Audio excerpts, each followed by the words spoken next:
लोगों से वहां पर बात करने की कोशिश की, समझने की कोशिश की कि इस कार्रवाई को वो कैसे देख रहे हैं। सुनिए उनका क्या कहना है, जो खुद अपनी सामान हटा रहे अवैध अतिक्रमण करने के बाद।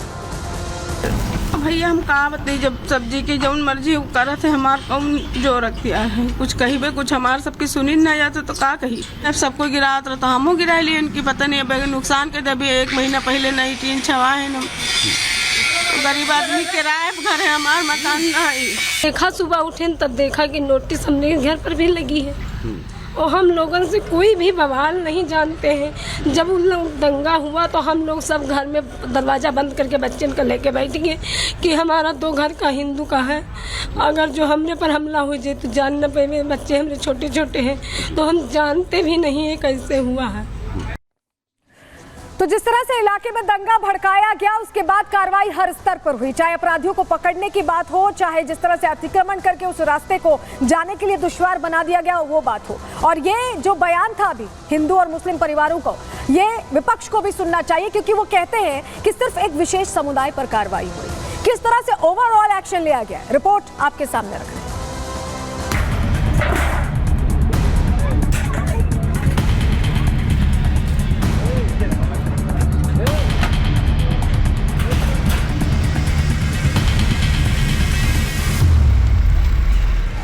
अक्टूबर की रात दंगाइयों ने बहराइच की शांति में आग लगा दी। जिहादी मानसिकता वाले कट्टरपंथियों को हिंदुओं का त्योहार ऐसा खटका कि उन्होंने राम गोपाल मिश्रा नाम के युवक के साथ हैवानियत की हदें पार कर दी।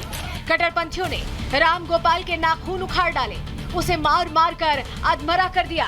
इतने से भी मन नहीं भरा तो उसकी छाती में गोलियां दाग दी। जिहादी ये भूल गए थे कि प्रदेश में योगी की सरकार है। बहराइच में शांति कायम करने के लिए पुलिस के आला अधिकारी ग्राउंड पर उतरे, अपराधियों की धरपकड़ शुरू की गई। इन सब के बीच बहराइच पीडब्ल्यूडी विभाग भी हरकत में आ गया। जिस इलाके में दंगा किया था वहां के अवैध मकान और दुकानों को चिन्हित किया गया। अतिक्रमण हटाने के लिए नोटिस चस्पा किए गए। सरकारी नोटिस देख 23 परिवारों के होश उड़ गए। अपना सामान, दुकान और घर बचाने की कवायद शुरू की गई। इन लोगों को पता है कि नोटिस की मियाद पूरी होते ही बाबा का बुलडोजर बहराइच के इस इलाके में गरजेगा। पूरा मकान हमारा ही है। अच्छा, मकान आपका है। 60 फीट कहाँ तक आ रहा है, आपने नाप के देखा? जी बहुत आगे तक आ रहा है, पूरा ये जा रहा है। अच्छा, ये पूरा जा रहा है। पूरा जा रहा है जी। नोटिस कोई लगाई से रात के हम सब अकेले रहा ना, बच्चे रोवत पीटा था, इधर भाग गए खेत में पड़ी रहा। ये सर्विस सेंटर का दुकान है, यहाँ पे नोटिस मिला कि 60 फीट करीब सड़क कटने का मतलब अंदर आने का संभावना है, इसलिए हम लोग दुकान खाली कर रहे हैं। बहराइच मामले में जहां प्रशासन अपना काम कर रहा है, वहीं सियासत भी तेज हो गई है। सपा सुप्रीमो कभी बहराइच एनकाउंटर पर सवाल खड़े कर रहे हैं तो कभी उनके नेता बिना बुलडोजर चले ही बुलडोजर को कटघरे में खड़े कर रहे हैं। सरकार अपनी नाकामी छिपाने के लिए एनकाउंटर कर रही है। एनकाउंटर, नई परिभाषा में हाफ एनकाउंटर और भी कई परिभाषाएं जो सरकार ने बनाई हैं। अगर एनकाउंटर से ही लॉ एंड ऑर्डर बेहतर हो रहा होता तो अभी उत्तर प्रदेश कई आंकड़ों में और प्रदेशों से अच्छा होता। बुलडोजर न्याय का प्रतीक नहीं हो सकता, ये माननीय सुप्रीम कोर्ट ने कहा, लेकिन उसके बावजूद भी उत्तर प्रदेश की सरकार, उत्तर प्रदेश के मुख्यमंत्री योगी आदित्यनाथ जी हिंसक राजनीति को कहीं ना कहीं बढ़ावा देते हैं। ये उचित नहीं है। बहराइच मामले में गिरफ्तार किए गए ज्यादातर आरोपी विशेष समुदाय से हैं। ऐसे में सपा इस मुद्दे को सियासी चश्मे से देख रही है। जाति और धर्म की राजनीति करने वाले नेता बहराइच जाने पर आमादा है, लेकिन हालात काबू में रहे, इसे ध्यान में रखते हुए प्रशासन ने ऐसे नेताओं पर लगाम लगा रखी है। सपा जहां प्रशासनिक कार्रवाई पर सवाल खड़े कर रही है, तो वहीं बीजेपी इस एक्शन को जायज बता रही है। जो इन्होंने नोटिस दी है घर गिराने की, उसमें कुछ लोगों ने कहा है कि इसमें सही ढंग से नहीं है, पक्षपातपूर्ण ढंग से है। तो वो नोटिस जो दिया 3 दिन का समय दिया।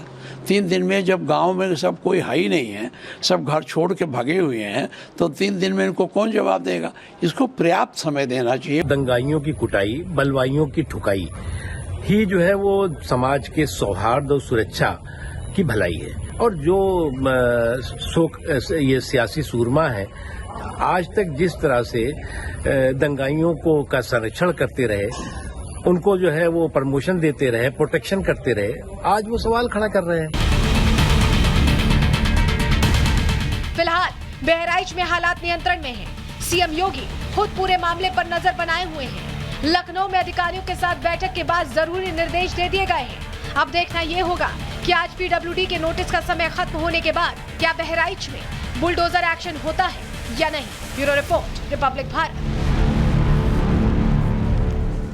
तो कभी भी बुलडोजर एक्शन हो सकता है और उसको देखते हुए यहाँ पर लोग खुद उस इलाके को खाली कर रहे हैं, जो अतिक्रमण किया उसे हटा रहे हैं। लेकिन आपको बताएं 17 तारीख को कैसे जुर्म का हिसाब किया गया था, चलिए तस्वीर दिखाते हैं। ये 17 तारीख की तस्वीर आपको याद होगा, 13 तारीख का वो दिन जब विसर्जन यात्रा पर इस तरह से पत्थरबाजी की गई, दंगा भड़क गया और उसके बाद महज 3 दिन के अंदर चौथे दिन ही मुठभेड़ में 2 आरोपियों का एनकाउंटर हुआ। ये तस्वीर आप देख रहे हैं, पैर में गोली लगी है। दरअसल इनसे जो वेपन था वो बरामद करने के लिए इन्हें उस इलाके में ले जाया गया था जहां नेपाल का बिल्कुल करीबी बॉर्डर इलाका था और वहां पर उसी वेपन के जरिए इन्होंने पुलिस पर हमला किया, जिसके बाद जवाबी कार्रवाई हुई है और दोनों को पकड़ा गया। लेकिन चलिए अब आपको बता देते हैं हिसाब एक एक चीज का हो रहा है। आरोपी कितने पकड़े गए, आपको याद होगा कि 6 नामजद थे, उनमें से कौन कौन पकड़े गए अब वो जानकारी जल्दी से आपके सामने रख दे रहे हैं, आपको बता दे रहे हैं गिरफ्त में कौन कौन है। आपको बताएं कि देखिए जो मोहम्मद फहीम है उसे पकड़ा गया। मोहम्मद तालीम की तस्वीर अभी हमने आपको दिखाई, सरफराज की भी तस्वीर आपको दिखाई, वो किस तरह से हमला कर रहा था, उसके बाद एनकाउंटर हुआ, मुठभेड़ हुई है। मोहम्मद अफजाल भी पकड़ा गया है, एक आरोपी अभी भी फरार है, उसे पकड़ने की कोशिश की जा रही है। लेकिन आपको ये बताएं कि ये जो पूरा घटनाक्रम हुआ, जिस तरह से बहराइच को सुलगाने की साजिश रची गई, माहौल खराब करने की साजिश रची गई, उसके बाद हिसाब कैसे हो रहा है तस्वीर देखिए। ये जो तस्वीर आप देख रहे हैं ये वो लोग हैं जिन्होंने दंगा भड़काया, जिन्होंने आग लगाई, जिन्होंने नुकसान पहुंचाया और उनकी पहचान करने के बाद ये देख रहे हैं आप पुलिस विभाग ने कैसे एक्शन लिया है और योगी के आदेश के बाद ये एक्शन लिया गया है। बहराइच के वो 26 दंगाई जिनकी तस्वीर हमने आपको दिखाई, 26 लोग गिरफ्तार हुए, उनके नाम जल्दी से आपको दिखा रहे। ये वो लोग हैं जिन्होंने विशेष समुदाय का नाम खराब किया है, क्योंकि यही वो शरारती तत्व हैं जो इस तरह की घटना को अंजाम देते हैं और फिर प्रश्न उठते हैं। और जब कार्रवाई होती है तो विपक्ष पूछने लगता है कि आखिर ऐसी कार्रवाई क्यों हो रही। जरा नाम देखिए, नाम पे गौर फरमाइएगा, अल्ताफ, अनवर, तालिब, नफीस, नाम देखते जाइए आप, सलाम बाबू, दोस्त मोहम्मद, रिजवान, मेराज, गुलाब, यश, मोहम्मद जाहिद, फुलकान। आप नाम देखिए, लिस्ट आपको इसीलिए दिखा रहे हैं क्योंकि ये आंखें खोलने वाली लिस्ट है और ये आंखें खुले इस लिस्ट को देखने के बाद विपक्ष की, लेकिन खुलती दिखाई नहीं दे रही है। अखिलेश यादव अभी भी प्रश्न खड़े कर रहे हैं, अभी भी कह रहे हैं कि ये एक तरीका है खाली दंगा भड़काने का, ये सरकार की साजिश है। तस्वीर भी हमने आपको दिखा दी, नाम भी बता दिए। अखिलेश यादव क्या कह रहे हैं अब वो सुनवा देते हैं। जहां हमारे समाज की ये पहचान है कि हम भाईचारे के साथ रह रहे हैं। स्वामी विवेकानंद जी जब अमेरिका गए और अमेरिका जाकर के जब उन्हें भाषण देने का मौका मिला तो उन्होंने कहा कि मैं उस धरती से आया हूं जो धरती सबको स्वीकार कर लेती है, न केवल स्वीकार करती है बल्कि वो धरती है जिसके जहां पर सबसे ज्यादा टॉलरेंस है, एक्सेप्टेंस है, कि जहां कोई आया उसे अपना बना करके दे दिया।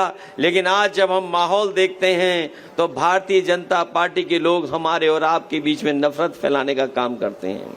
जिस प्रदेश से हम लोग आते हैं वहां पर बुलडोजर से डराने का काम करते हैं, बुलडोजर से डराने का काम।